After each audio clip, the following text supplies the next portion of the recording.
Um, the message that I'm getting across these two spreads here is it's time for you to make a move. Okay, it's time for you to reciprocate. It's time for you to let your feelings be known and walk towards another person. And I feel like this is especially in relationships, but also in your friendships, in your love relationships with family members as well. So I see a lot of inactivity that's happening from your end. And I feel like you're given an opportunity here to turn over a new leaf and to kind of take initiative to really nurture the people around you, to be kind of like the shoulders for them to lean on, to be more emotionally supportive, and to, you know, reach out and reconnect with people. Like, hey, I haven't talked to so and so in so long. I wonder what he or she is up to. I haven't seen my sister in a while. Let me see what's going on with her. So it's like time to kind of break out of our shell and extend our goodwill and our concern to other people. And doing so not only will allow you to reconnect with people, but it will also energetically open you up to attract newer things, better things, and also to learn to, you know, grow as an emotional human being.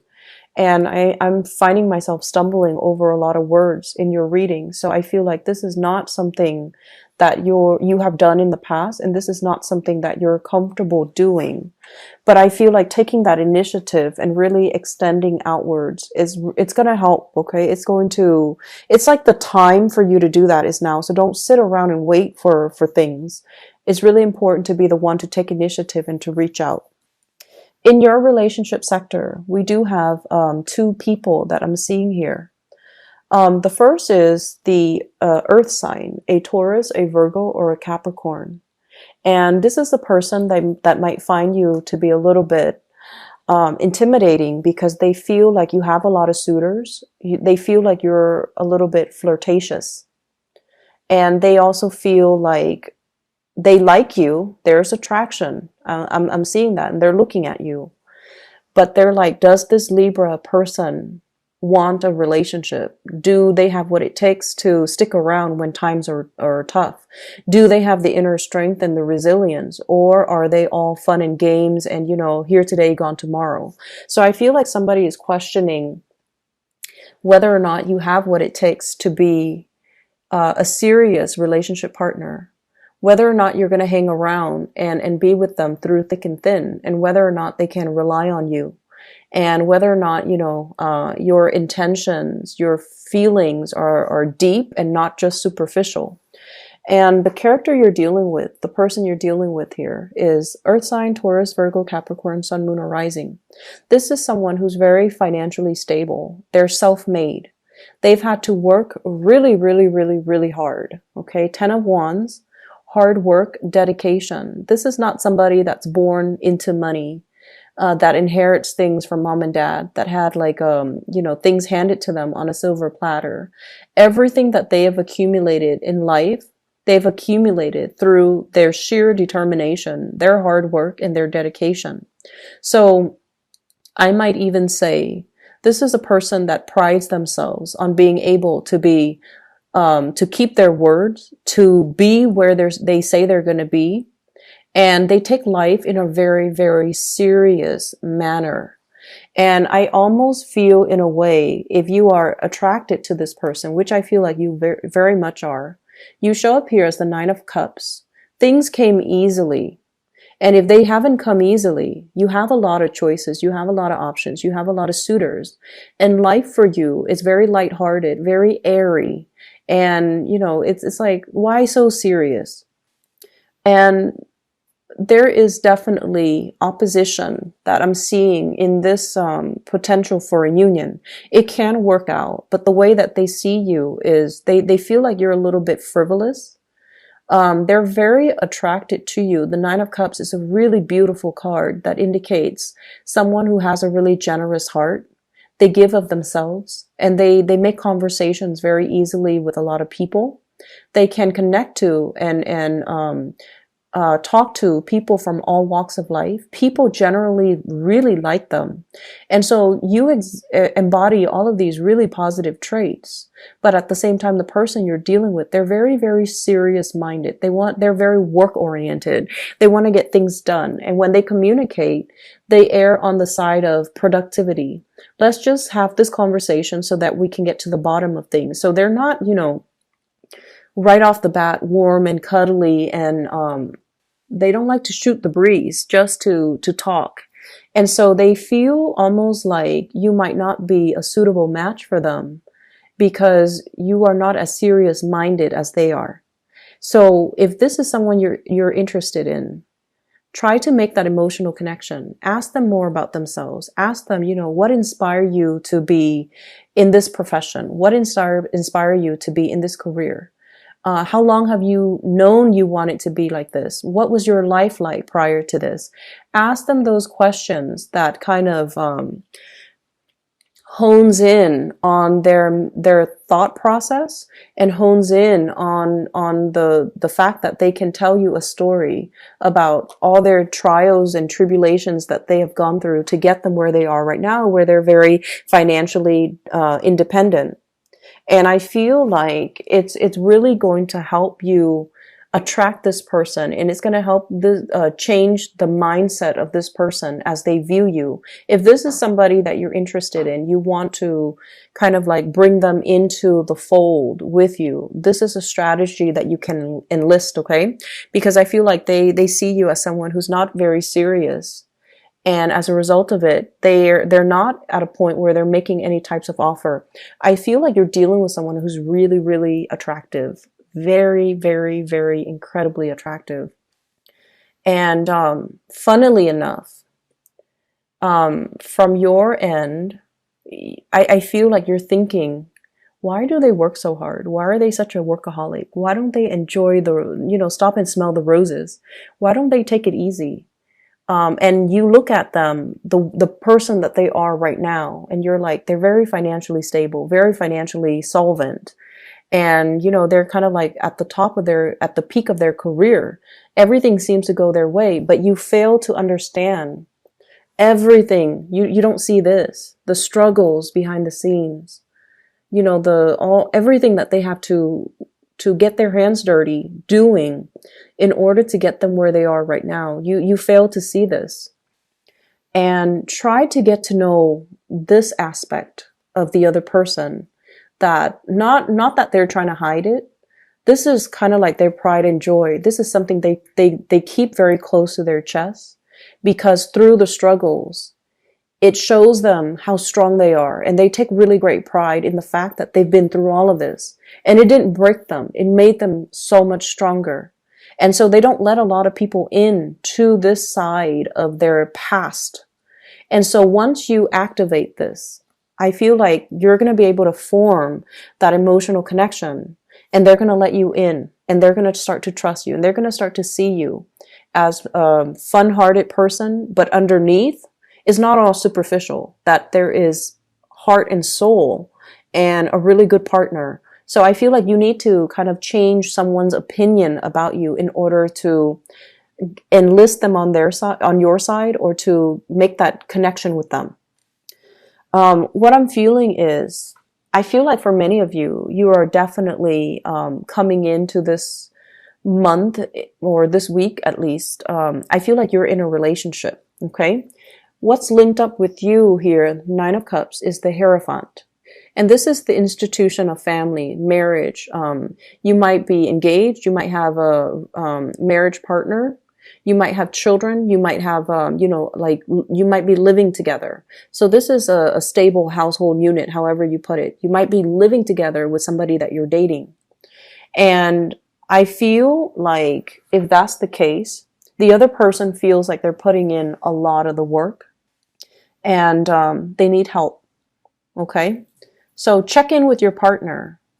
They see you like this, out and about, having fun, taking things very, very lightly, not really caring so much about the practical things. And then they're like this. They're carrying the burden of their entire relationship. Check in with your partner. Ask them if there's anything that they need help with. And we can't really assume, that our partner can read us and understand us telepathically. But it's always a nice gesture to just say, like, hey, I'm noticing you're doing a lot.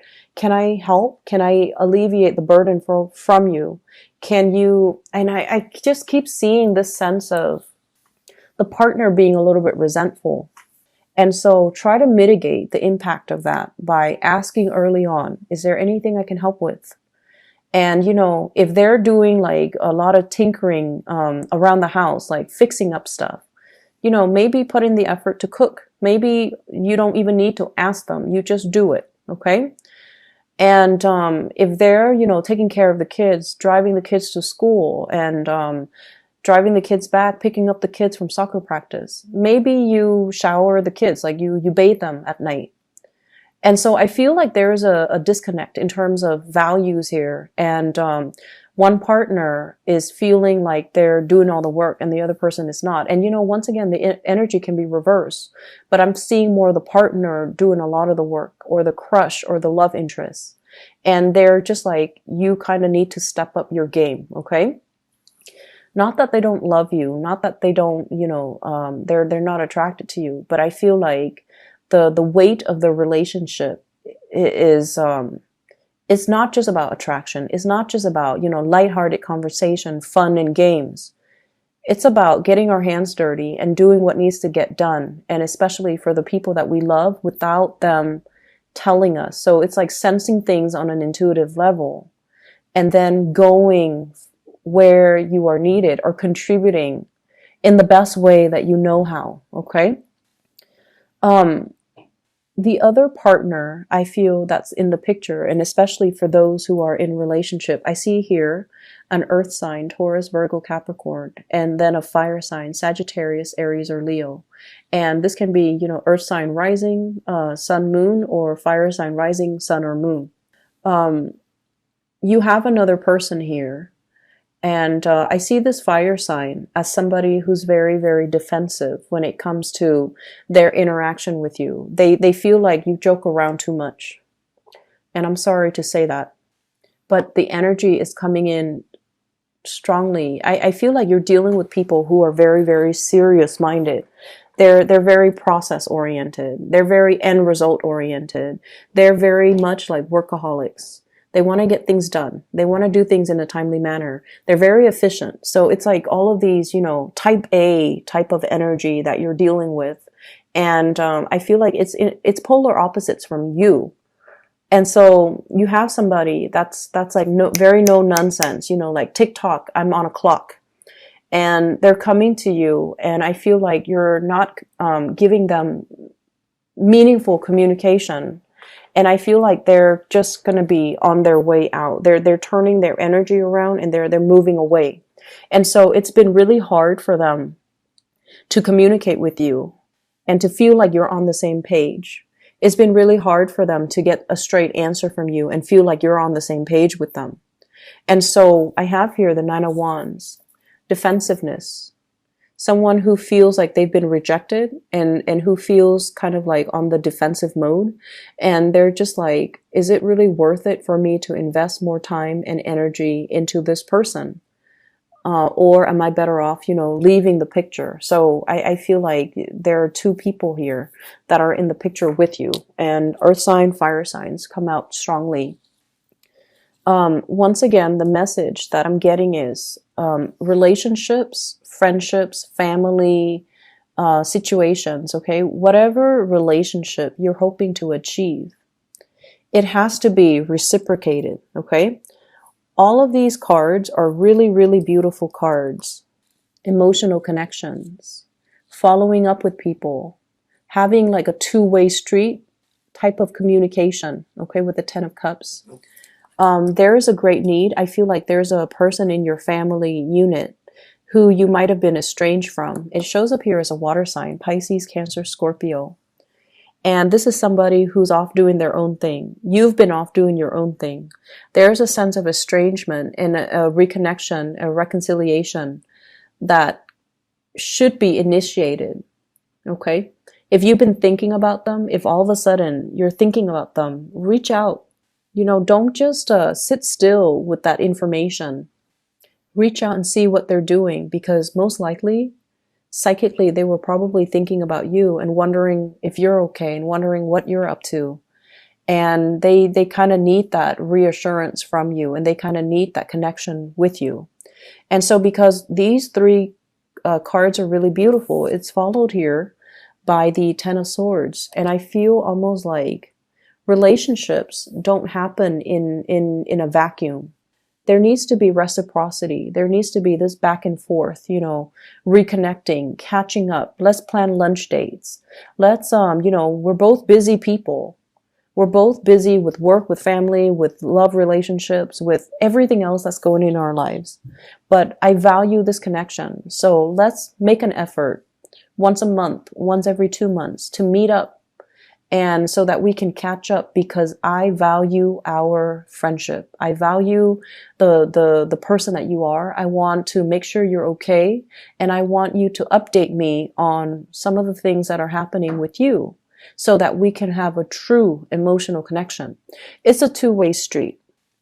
And I really want you to think about, are there people that from your past that you lost contact with because you got bogged down in a relationship? So you know how some people, when they're single, they're really fun, and then they like keep in touch with their friends, and like they really, really prioritize their friendships. But as soon as they get into relationships, they're MIA. They're so like they kind of sequester themselves behind closed doors with the relationship partner, or they create the cocoon around themselves in the relationship partner, and they're just nowhere to be found, and they're not available to their friends.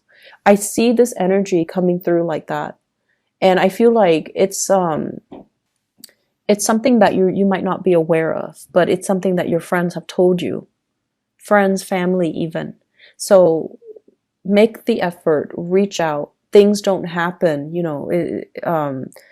in a vacuum. Okay. So it's not like, just reaching out through social media, but really making the time to visit, to reconnect with, to be physically there with the other person. So we have an opportunity here to really look at and examine, what have I done in the past that drove people away? Have I been kind of stuck in my little ivory tower and not really making the connection, and not really reaching out, and not really making the effort to see how other people are doing, what's going on in their lives? Have I just been kind of sequestered here, worried about my own life and my own things? So Libra, it's birthday season. And so it's really important for you to, take the energies, the lessons, the ups and downs of the previous 12 months, so that you can, kind of synthesize that knowledge and to become a better, wiser, more enlightened person. And I feel like there are a lot of lessons here about, doing things like meeting the other person halfway, not taking relationships for granted. Not so much that you're taking them for granted, but I feel like you're a little bit lost in your own thoughts, in your own world, and you're not really aware of what other people are doing and what challenges other people are encountering. And I feel like you're disconnected from it.